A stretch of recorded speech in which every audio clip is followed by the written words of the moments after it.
Apakah zikir pagi dibaca jam 9 pagi dan zikir petang dibaca habis maghrib itu boleh Ustaz? Asalnya zikir pagi dibaca sebelum terbit matahari, sebelum terbit matahari. Dan asalnya zikir petang dibaca sebelum terbenam matahari. Menjelang terbenam matahari terbaik. Tapi kalau memang ada halangan, maka tidak mengapa karena waktu al-masa petang secara bahasa Arab mencakup di malam hari, mencakup di malam hari. Terutama doa-doa yang ada zikirnya, ada doanya. Semakin kita cepat baca doa, semakin apa? Semakin baik, semakin baik. Ya, oleh karenanya dibaca sebelum terbenam matahari. Namun kalau tertunda karena ada kesibukan, boleh pada maghrib, boleh juga pada isya. Demikian juga zikir pagi, asalnya dibaca sebelum terbit matahari. Kalau sudah terbit matahari, ingin dibaca enggak ada masalah. Ustaz, ada pertanyaan titipan. Apakah menikah harus dengan orang yang kita jatuh cinta kepadanya? Dan menikah apa harus menunggu lulus kuliah terlebih dahulu? Semuanya tidak harus. Kalau ditanya apakah harus kita menikah dengan orang yang kita jatuh cinta kepadanya, tidak harus. Ya, tapi kalau itu bisa, itu lebih baik. Ya. Karena kecintaan itu menambah kelanggengan kehidupan rumah tangga. Makanya disyariatkan nazar. Kenapa kita nazar? Supaya kita suka, kalau kita tertarik, baru kita menikah. Kalau kita enggak tertarik, maka sebaiknya jangan ya, karena akan mengganggu kebahagiaan kehidupan rumah tangga. Maka disyariatkanlah nazar, melihat untuk menumbuhkan rasa cinta tersebut. Tapi apakah kita harus menikah dengan orang yang kita cintai? Belum tentu. Belum tentu. Kebahagiaan tidak harus bersama dengan orang yang kita jatuh cinta kepadanya. Ya. Tapi kalau bisa kepada orang yang kita cintai, itu yang terbaik. Apakah menikah harus tunggu kuliah? Tidak harus. Yang penting ente punya modal. Betapa banyak orang menikah masih SMP sudah menikah, SMA sudah menikah. Ya, saya sampaikan, saya punya kawan, dia menikah, dia masih kelas 2 SMA, menikah, tinggal di rumah bapaknya. Setelah dia punya anak 2, baru kemudian dia keluar dari rumah orang tuanya. Sekarang saya tanya sama dia, berapa anakmu? Anak saya 10. Masya Allah, itu baru laki-lakinya katanya. Apakah musibah dapat dicegah atau tidak? Dicegah sama sekali, sudah takdir. Kalau sudah ditakdirkan tidak akan bisa dicegah. Namun selama kita tidak tahu apa takdir kita, maka kita berusaha melakukan amalan-amalan yang bisa mencegah kita dari, terhalang kita dari takdir yang buruk ya. Semua sudah ditakdirkan, tapi kita tidak tahu apa takdirkan kepada kita. Yang penting kita melakukan sebab. Di antara hal-halnya yang menghilangkan kita dari kesudahan yang buruk misalnya adalah berbuat baik kepada orang lain. Kata Nabi sallallahu alaihi wasallam, sunaiul ma'ruf taqi masari asu, berbuat baik kepada orang lain menghindarkan dari kesudahan yang buruk. Ustaz, ana tinggal bersama ibu yang usianya 76 tahun. Ibu ana ini sangat susah sekali dikasih tahu untuk hal kebaikan. Terkadang ada di hati timbul rasa kesal atau marah, dan rasanya juga ingin nangis rasanya. Apakah ini termasuk ujian berat, dan bolehkah ana sekali marah ibu ana?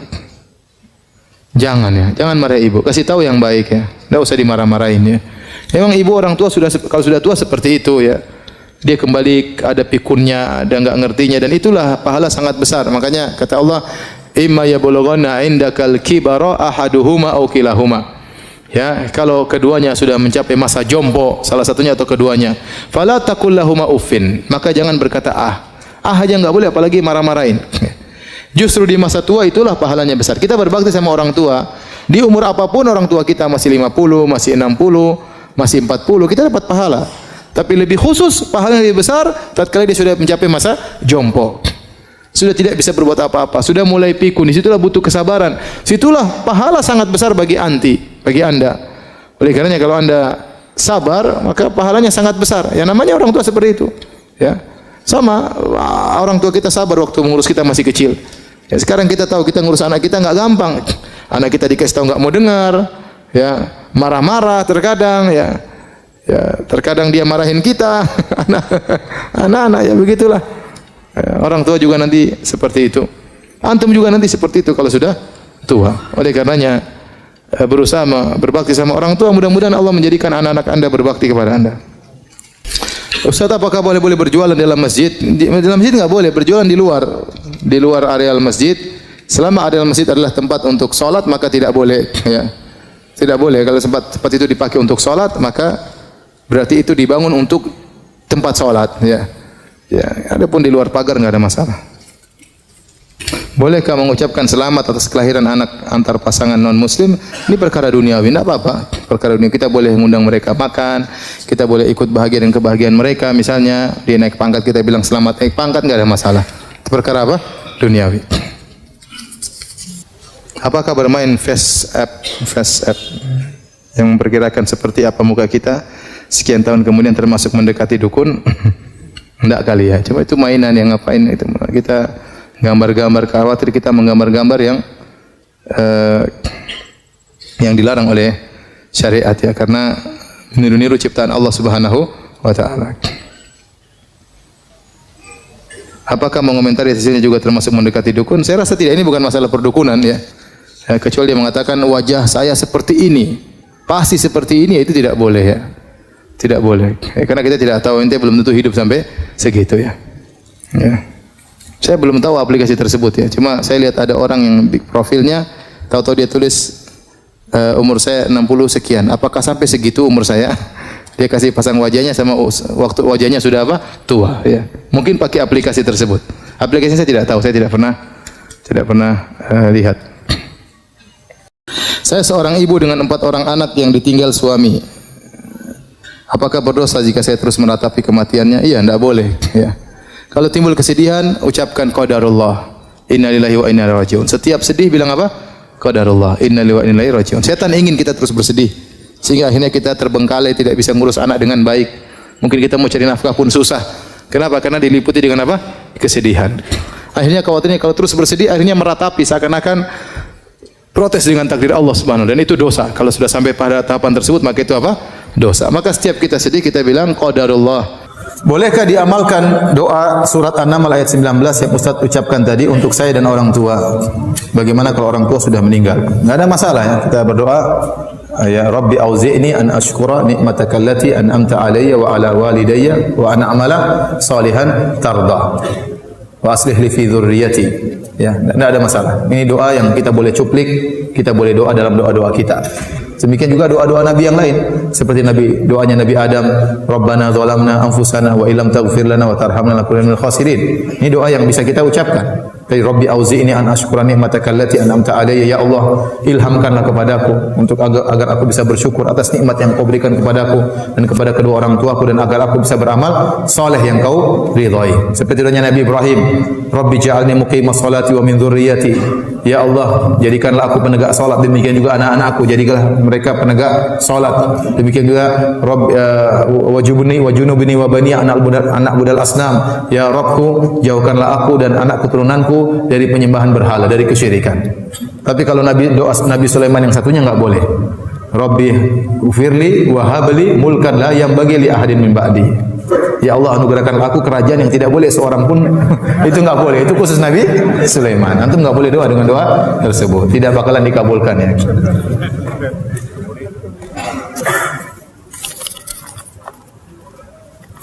Ustaz, bolehkah kita bekerja sama dengan jin? Habiskah manusia untuk diajak kerja sama? Sehingga harus kerja sama dengan jin? Tidak boleh, tidak boleh. Ya.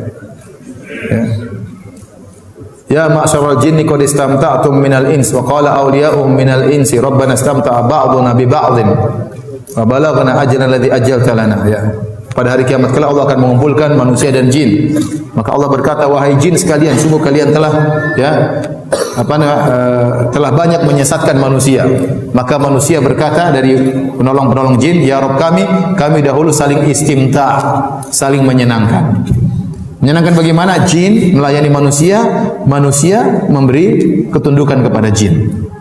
Ya, jin itu sangat senang untuk diagungkan. Makanya Allah sebutkan dalam surat Al-Jin, kata Allah, wa annahu kana rijalun minal insi ya'udzuuna birijalin minal jinni fazaduhum rahaqa. Dan dahulu ada sekelompok laki-laki dari manusia minta perlindungan kepada sekelompok jin, maka semakin menambah kesombongan para jin.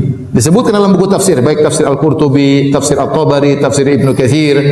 Dahulu orang-orang Arab jahiliyah kalau mereka melewati suatu lembah, mereka berkata, na'udzu bi sayyidi hadzal wadi min sufahai qaumihi. Kami berlindung kepada bos jin di lembah ini dari gangguan anak buahnya. Setelah dia mengucapkan demikian, maka tidak ada yang ganggu dia. Tapi itu adalah kesyirikan. menjadikan jin semakin sombong, semakin angkuh. Ini adalah kesyirikan. Maka tidak boleh seorang ya bekerja sama dengan jin, sengaja bekerja sama dengan jin ya, tidak boleh. Ada yang mengatakan, Ustaz, tapi kalau jinnya muslim, dari mana kamu tahu dia muslim atau tidak? Zahirnya, Ustaz. Bagaimana zahirnya enggak kelihatan? Ya, kalau manusia bisa kita cek zahirnya, dia ke masjid, dia ke ini. Jin dari mana ente cek ya? Ya. Apalagi Nabi berkata tentang setan kata Nabi, sadaqaka huwa kadzub. Setan itu benar kali ini tapi biasanya dia berdusta. Dan kita menutup pintu-pintu ini, ya. Jangan kita buka pintu-pintu ini. Ya, saya kemarin baru dari suatu daerah, saya ceramah. Di sana banyak bentuk kerjasama dengan jin. Di antara cerita yang lucu, ya. Jadi ada kawan ini juga ustadz ya, cerita. Jadi dia punya paman, ya, suka mengajarin ilmu, tapi orang kalau mau ngambil ilmu harus bayar mahar. Ada sepupunya ingin diajari supaya bisa pintar ngomong. Jadi ada wirid-wirid tertentu, ada ritual-ritual tertentu supaya pintar ngomong. Kata pamannya, silakan, tapi maharnya 10 gram emas. Akhirnya sepupunya ini, padahal pamannya sendiri, sepupunya datang kasih 5 gram emas. Nanti 5 gramnya belakangan. Akhirnya omnya ngajar, pamannya ngajar, dan akhirnya dia pintar ngomong. Setelah pintar ngomong, yang pertama kali dikibulin pamannya sendiri. Sehingga dia pintar ngomong, 5 gramnya nggak dibayarin sampai sekarang katanya.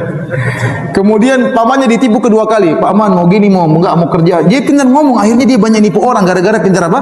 Ngomong. Seakan-akan menghipnotis. Itu pakai ilmu. Ilmu tersebut dibayar dengan 5 gram emas. Yang pertama dia bohongin gurunya sendiri. Saya dengar cerita ketawa. Jadi seperti itu. Itu apa namanya, kerjasama dengan jin. Cerita kedua dia cerita juga. Jadi kakeknya punya pisau ini pisau yang luar biasa sakti. Kakak dia juga seorang ustadz pergi ke suatu pondok itu ingin diserang oleh sebagian preman-preman dari daerah yang sama, ingin datang dari daerah yang sama. Akhirnya kakaknya ini jengkel, dia pulang kampung, dia ambil itu apa namanya, pisau kakeknya. Pamannya udah ngaji, kakaknya udah ngaji, dia juga udah ngaji ustadz ya. Dia bawa apa namanya, pisau tersebut. Pas tiba-tiba preman-preman tersebut datang dari kampung yang sama, dia bilang, kalian mau lawan saya? Ini pisau saya ambil dari kampung saya. Ayo, berani nggak? Nggak ada yang berani. Takut sama pisau tersebut. Akhirnya pisaunya lupa dia bawa pulang. Kakeknya di kampung sakit-sakitan, gatal-gatal, bengkak-bengkak. Kata dia, mana itu pisau? Tidak dikasih makan, saya kesakitan sekarang. Suruh bawa pulang. Subhanallah. Jadi seperti itu. Jadi jinnya harus dipelihara harusnya. Khodam dipelihara, dikasih mahar, dikasih macam-macam, ada wirid-wirid tertentu. Ini semua wirid-wirid bid'ah yang tidak pernah diajarkan oleh Nabi sallallahu alaihi wasallam. Ya. Jadi saya katakan, jangan membuka pintu kerjasama dengan jin. Kalau ternyata kerjasama dengan jin boleh, maka yang lebih utama Nabi dan para sahabat bekerja sama dengan jin. Mereka sangat perlu dengan jin dalam perang Badar, dalam perang Khandaq, dalam perang Uhud, dalam perang-perang yang lainnya. Namun mereka tidak pernah bekerja sama dengan jin. Wallahu ta'ala alam bisawab.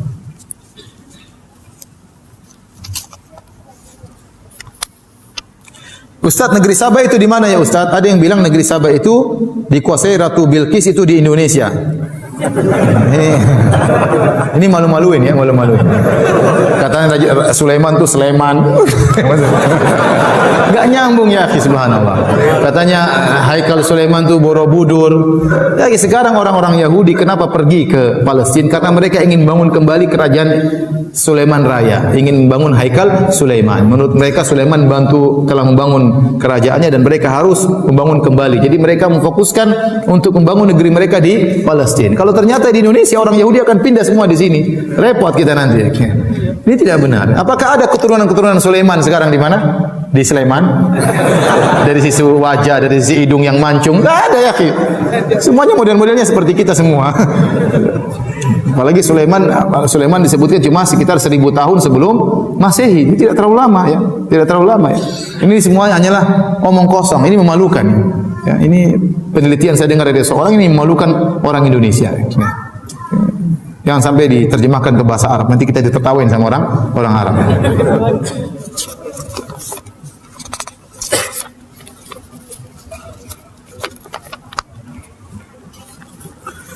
Ini ada bertanya, apakah iblis termasuk jin dan syaitan? Jadi iblis, ada istilah iblis, ada jin, ada syaitan. Ya. Makhluk, ya, ada 3. Jin, manusia, malaikat. Jin, manusia dan apa? Malaikat. Manusia ada dua, ada manusia baik, ada manusia yang buruk. Manusia buruk disebut juga syaitan. Manusia buruk disebut juga apa? Syaitan. Syayatinal insi wal jinni, kata Allah, syaitan jin dan manusia. Jin pun demikian, ada jin baik dan jin buruk. Jin buruk namanya apa? Syaitan. Jadi syaitan itu untuk yang buruk, baik dari kalangan manusia maupun kalangan jin. Adapun iblis salah satu dari jin. Yang iblis inilah satu-satunya jin yang ditunda kematiannya. Dia yang masih hidup sampai sekarang. Umurnya entah sudah berapa puluh ribu tahun ya. Tapi kalau jin-jin yang lain mereka mati sebagaimana manusia. Itulah iblis, itulah jin, itulah apa? Manusia.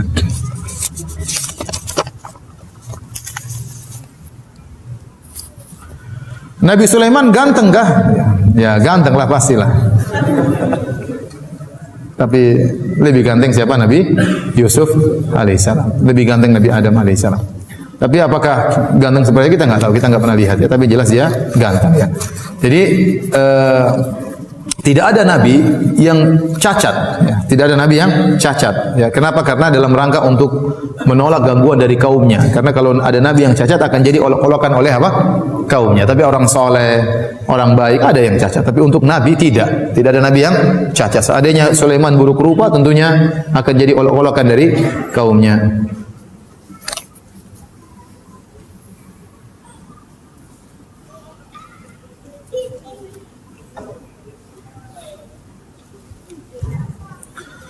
Ustaz, bagaimana kalau kita punya anak yang indigo? Apakah harus dibuang? Bagaimana caranya? Biasanya anak-anak seperti ini diganggu jin, ya, diruqyah. Kalau memang benar-benar mengganggu. Jadi kalau ada jin dalam tubuh tidak harus dikeluarkan. Saya ingatkan, ada jin mengganggu kita masuk dalam tubuh seorang tidak harus dikeluarkan. Tapi kalau ternyata mengganggu sekali, ya, mengganggu kebahagiaan seorang, mengganggu ibadah seorang, lebih baik untuk apa? Diruqyah, dikeluarkan dari tubuhnya. Terkadang sebagian orang ada jinnya, dia keluar sendiri jinnya. Terkadang jinnya keluar sendiri. Terkadang ada yang tidak keluar perlu untuk diruqyah ya. Tapi ada orang yang ada jinnya namun dia bisa hidup normal, ada, saya tahu juga ya. Tetapi maksud saya tidak harus. Tapi kalau benar-benar terganggu ya, karena jin kalau sudah masuk dalam tubuh manusia terkadang dia memberi bisikan-bisikan. Dulu ada kawan yang dia kemasukan jin Nasrani. Selalu datang ke pasir, Ustaz saya punya syubhat. Syubhatnya dari jin itu. Ya, syubhat tentang Islam, syubhat tentang hebatnya Nasrani, dan selalu jadi jin itu bisik-bisikin apa? Syubhat. Dia bilang ini harus diruqyah. Ini karena jin syubhat. Jin apa? Jin syubhat. Wahai Ustaz, istri anak sekarang lagi mengandung. Dan apabila anaknya lahir laki-laki, ingin anak jadikan DKM Masjid Al-Azhar. Semoga dikabulkan ya. Semoga dikabulkan insyaallah. Ini tujuan mulia. Jadi DKM Masjid apa? Al-Azhar. Pertanyaannya, bagaimana kalau seandainya anaknya lahir perempuan? Kayak cerita siapa? Maryam. Bolehkah dijadikan DKM masjid? Seandainya boleh, terus jadi apa dong ya? Kalau hanya perempuan ya, membantu kalau DKM masjid perlu keperluan, dibantu, nggak jadi masalah ya. Tidak jadi masalah wanita mengurus masjid, tapi dengan batasan-batasan yang benar. Jangan terlalu banyak berinteraksi dengan laki-laki ya. Ya, selama bisa menjaga hubungan yang baik antara ya laki dan wanita, tidak melanggar batasan-batasan, maka tidak mengapa jadi pengurus masjid. Misalnya DKM bagian kewanitaan, boleh-boleh saja. Bagian urusan kewanitaan, boleh-boleh saja. Koreksi, assalamualaikum Ustaz. Tadi Ustaz sempat bilang ada makan buah khuldi. Ya, ini sudah ya, ini saya sudah jelaskan dalam pengajian. Penamaan buah khuldi itu adalah penamaan dari syaitan. Allah tidak menamakan buah tersebut dengan buah khuldi. Allah hanya menamakan ada sebuah pohon. Tapi syaitan menamakan pohon tersebut dengan pohon khuldi, artinya pohon keabadian. Ini hanyalah penamaan yang didatangkan dari syaitan, Allah nukil dalam Al-Quran. Jadi syajaratul khuldi wal mulki la yabla, ya, kau makan pohon keabadian, itu syaitan yang ucapkan kepada Adam agar Adam tergoda. Padahal Allah tidak menamakan pohon tersebut dengan pohon apa? Khuldi. Ustaz, anak ingin bertanya, dalam Al-Quran dikatakan setiap yang bernyawa pasti mati. Nah, yang saya ingin tanyakan, apakah Nabi Isa sudah mati atau belum? Jawabannya belum. Ya. Nanti dia akan meninggal, dia turun, kemudian hidup seperti normal 7 tahun kalau nggak salah, baru kemudian apa? Meninggal. Baru kemudian meninggal untuk membuktikan dia bukan Tuhan. Dia bukan Tuhan. Oleh karenanya di antara bantahan kepada Nasara, terutama menganggap Trinitas atau Isa adalah Tuhan, Tuhan adalah Isa. Kita tanyakan, waktu Allah menjadi bayi dalam perut Maryam selama 9 bulan, siapa yang ngurus alam semesta? Siapa yang ngurus alam semesta? Sementara dia saja butuh asupan gizi dari rahim ibunya. Pertanyaan kedua, menurut keyakinan mereka Nabi Isa benar-benar disalib, benar-benar dibunuh. Setelah itu dikuburkan, digali, dikubur. Setelah itu setelah beberapa hari jasadnya hilang, ternyata Nabi Isa bangkit kembali. Jadi ini pertanyaan sangat membuat banyak orang masuk Islam. Di Saudi banyak orang Filipina masuk Islam gara-gara pertanyaan ini. Saya ngobrol sama seorang dai Filipina, dia bilang di antara hal yang buat mereka banyak masuk Islam gara-gara pertanyaan ini. Kita tanyakan kepada mereka, waktu Nabi Isa mati, dan dia harus mati supaya bisa nebus. Kalau enggak mati enggak bisa nebus, ya enggak? Waktu dia mati, meninggal dunia, disalib menurut keyakinan mereka, Allah ikut mati atau tidak? Pertanyaannya itu dulu. Allah ikut mati atau tidak? Kalau mereka bilang Allah Tuhan Bapa tidak ikut mati, ini dalil bahwasanya Isa bukan Bapa. Pecahlah, gugurlah teori Trinitas. Kalau mereka bilang Tuhan tidak mati, Bapa tidak mati, yang mati cuma Nabi Isa, berarti Tuhan anak bukan Tuhan Bapa. Berarti tidak ada hubungannya. Anaknya mati, bapaknya masih hidup. Kalau mereka bilang Tuhan Bapa juga ikut mati, waduh gawat. Yang hidupkan siapa kalau begitu? Kalau dia lagi mati, siapa yang salam semesta? Oh, iblis lagi senang waktu itu ya, menguasai dunia. Mumpung mati jangan hidup lagi. Ini pertanyaan membuat orang banyak masuk Islam. Akhirnya ikhwan, kasihan saudara-saudara kita yang terjebak dengan filsafat atau filosofi Nasara, filosofinya Paulus yang sangat tidak logis, tidak logis. Di akhir zaman siapa yang akan muncul lebih dahulu? Nabi Isa atau Ya'juj Ma'juj? Yang benar Nabi Isa terlebih dahulu. Setelah Nabi Isa membunuh Dajjal, baru kemudian keluar Ya'juj dan Ma'juj. Jadi ada buku judulnya bagus ya. Rabihtu Muhammadan walam akhsar Isa. Bukunya bagus. Judulnya Rabihtu Muhammadan walam akhsar Isa. Artinya aku beruntung beriman dengan Nabi Muhammad dan aku tidak rugi dengan Nabi Isa. Artinya apa? Kalau orang Nasrani masuk Islam, dia beruntung beriman kepada Nabi Muhammad dan dia tetap cinta kepada Nabi Isa. Paham? Tetap Nabi Isa nabi yang mulia di sisi umat Islam. Nabi Isa mulia atau tidak? Sangat mulia. Terus apa yang menghalangi mereka masuk Islam? Anda masuk Islam, Anda tidak mencela Nabi Isa, bahkan Anda muliakan Nabi Isa. Hanya saja Anda meletakkan Nabi Isa pada tempatnya, pada kedudukannya yang sesungguhnya. Sama seperti bantahan terhadap orang-orang Syiah yang kita mengatakan, ya, kita rabihtu bi sahabah walam nakhsar alal bait. Rabihna bi sahabah, kita beruntung meyakini para sahabat mulia dan tidak mengharuskan kita membenci ahlul bait. Kita cinta ahlul bait dan kita juga cinta kepada para sahabat. Sementara mereka bikin logika kalau cinta kepada ahlul bait harus benci kepada para sahabat. Itu tidak benar. Paham? Orang Syiah membuat logika kalau cinta kepada ahlul bait harus benci kepada para sahabat. Sama orang Nasrani punya logika kalau cinta kepada Isa sebagai Tuhan harus benci kepada Muhammad. Kita bilang orang Islam, kita cinta kepada Nabi Muhammad dan juga cinta kepada Nabi Isa. Kita cinta kepada sahabat, cinta juga kepada ahlul bait. Tidak ada kontradiksi.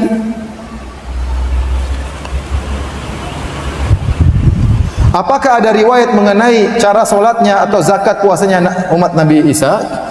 Jawabannya saya tidak tahu ya. Tapi kalau antum buka dalam Injil, Nabi Isa solat, Nabi Isa berdoa. Waktu Nabi Isa ketakutan mau ditangkap, dia solat. Ini berarti dia bukan Tuhan. Kemudian dia berdoa. Kalau Tuhan berdoa kepada siapa? Tuhan saja berdoa, apalagi dia berdoa berarti dia hamba. Makanya dalam Al-Quran mengatakan, ini Abdullah atani al-kitab, aku adalah seorang hamba, aku diberikan Injil. Sama seperti Nabi yang lain. Kalau Tuhan ngapain bawa kitab suci? Paham? Yang bawa kitab suci itu Nabi. Apa bedanya Nabi Isa dengan Nabi Muhammad, dengan Nabi Musa, dengan Nabi Daud? Sama-sama diutus, sama-sama bawa kitab suci. Kenapa harus yang ini jadi Tuhan? Kenapa yang ini harus jadi anak Tuhan? Sama dengan nabi-nabi yang lain. Ya. Atani alkitab wa nabiy wa ja'alni mubarakan aina ma kuntu wa awsani bis salati waz zakati, dan Tuhan mewasiatkan kepadaku untuk salat dan untuk bayar zakat. Masa Tuhan salat, masa Tuhan bayar zakat? Yang benar aja. Jadi Nabi Isa bukan Tuhan.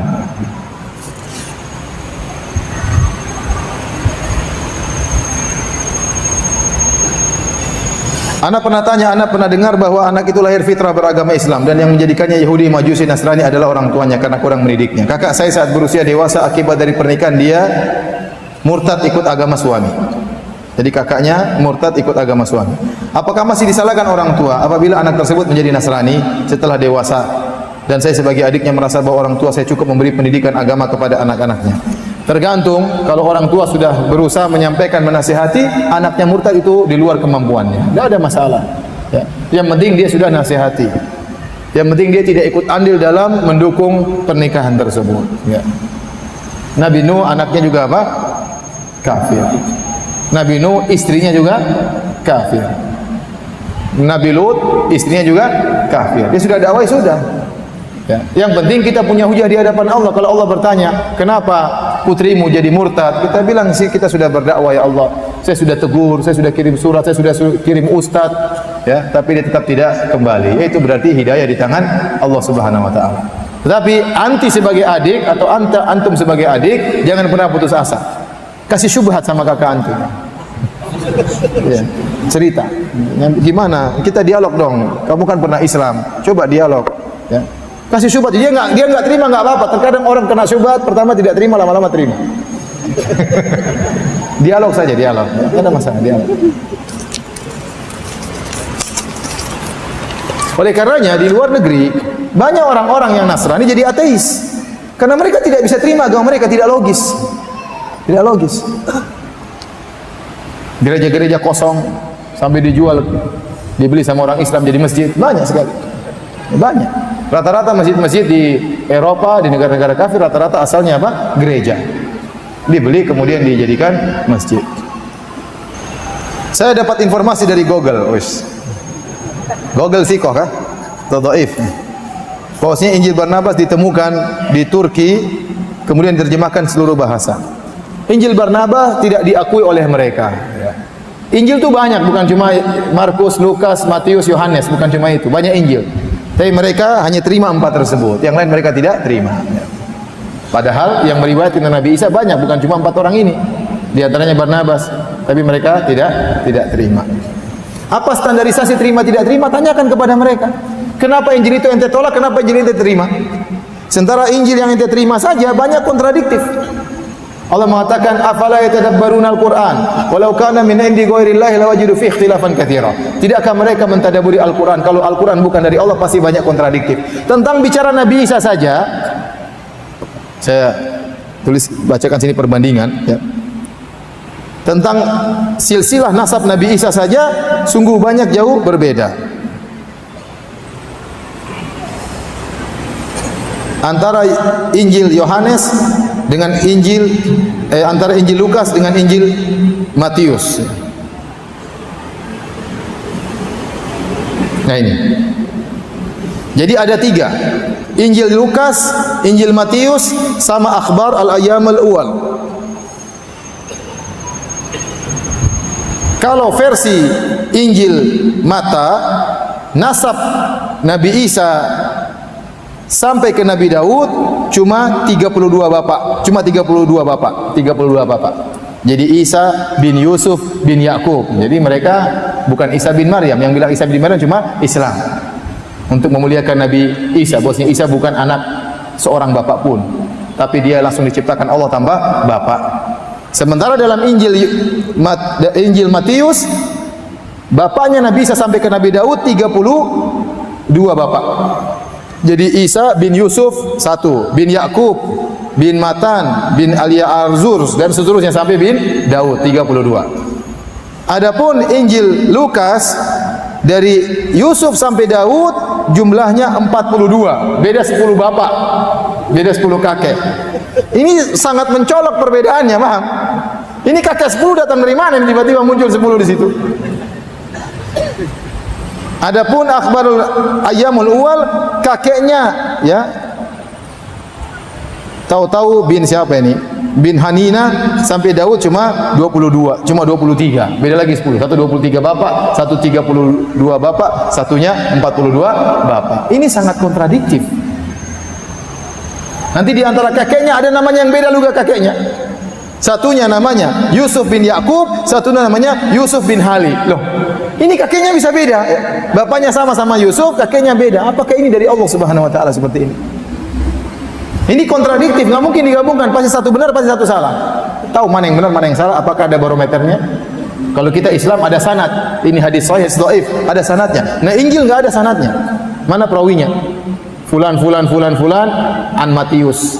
Fulan an Lukas. Nggak ada. Kita ada fulan an Abu Hurairah anin Nabi sallallahu alaihi wasallam. Ada, makanya di antara keistimewaan Islam adalah sanad. Sehingga keotentikan perkataan Nabi bisa kita pertanggungjawabkan karena ada sanad. Ustaz, apa itu perkumpulan Al-Irsyad? Bagaimana cara daftar? Anak ingin jadi anggotanya. Al-Irsyad hanyalah organisasi sebagaimana Muhammadiyah, sebagaimana NU, sebagaimana Persis, organisasi perkara duniawi yang kita tunggangi atau kita tumpangi untuk bisa berdakwah lebih mudah. Karena di Indonesia harus ada payung hukum, ya. Kalau kita untuk mengumpulkan kawan-kawan, kita mungkin buat draft fatwa atau mungkin ada kegiatan-kegiatan, butuh payung tersebut. Itu hanya sebagai sarana. Kalau payungnya rusak ya kita ganti payung yang lain, ya. Paham? Payungnya rusak kita buang payung tersebut. Daripada bikin payung baru, payung yang ada dipakai saja. Ya. Itu saja intinya. Ya, kita tidak membangun rasa cinta dan rasa benci di atas organisasi Al-Irsyad. Kalau kita bangun benci dan cinta di atas organisasi, itulah hizbiyah yang dibenci. Kalau kamu tidak Al-Irsyad berarti musuh, kamu Al-Irsyad berarti kawan. Itu salah seperti itu. Islam tidak mengajarkan demikian. Antum tidak usah masuk Al-Irsyad, enggak ada masalah. Yang penting ikut pengajian. Tidak harus masuk Al-Irsyad. Ini sekedar sarana. Saya juga kurang tahu cara mendaftarnya gimana. Saya enggak tahu. Antum tanya sama orang-orang Al-Irsyad. Pergi ke Masjid Al-Fatah, di situ banyak orang-orang Al-Irsyad, tanya, bisa saya ikut sumbangsi dalam organisasi ini karena Allah berfirman wa ta'awanu 'alal birri wat taqwa, saling tolong menolong dalam kebaikan dan ketakwaan. Kita butuh kerjasama. Di antara kerjasama dengan payung apa? Organisasi misalnya. Sama payung yayasan. Ada orang tidak suka organisasi, sukanya yayasan. Ya sama. Yayasan itu organisasi kecil. Ada orang nggak pakai organisasi, tidak pakai yayasan, tapi dia bikin pondok. Dia mudirnya, ini anak buahnya, ya sama saja. Ya. Berarti ada hierarki kepemimpinan. Paham?